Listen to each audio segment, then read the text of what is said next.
खूनी आभूषण का रहस्य। कई साल पहले एक प्राचीन रियासत में एक खूनी आभूषण बनाया गया था।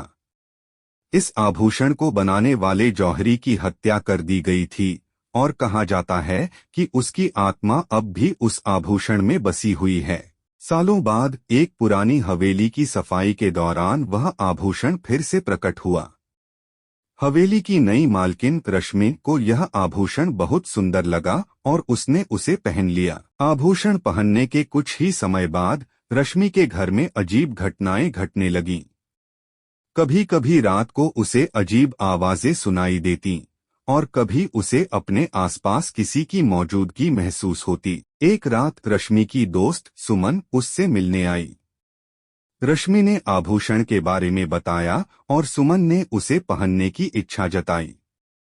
जैसे ही सुमन ने आभूषण पहना, वह अचानक बेहोश हो गई और कुछ ही मिनटों में उसकी मौत हो गई।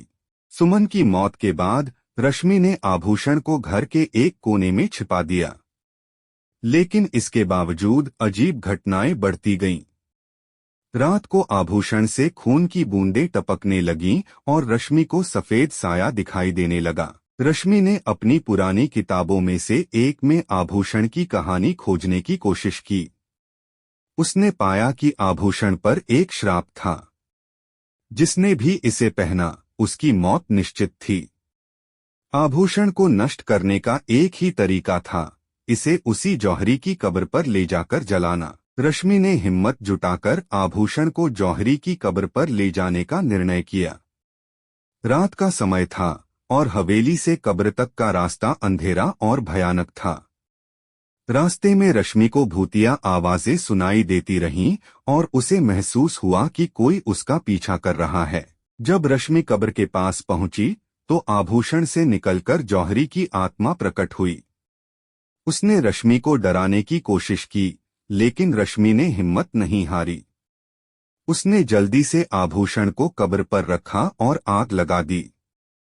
जौहरी की आत्मा एक भयानक चीख के साथ गायब हो गई। आभूषण के जलने के बाद रश्मि ने महसूस किया कि हवेली में सब कुछ सामान्य हो गया है। अजीब घटनाएं बंद हो गईं और सफेद साया गायब हो गया।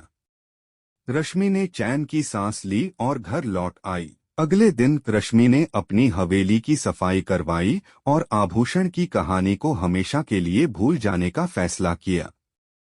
हवेली में फिर से शांति लौट आई और रश्मि ने अपनी जिंदगी को नई शुरुआत दी।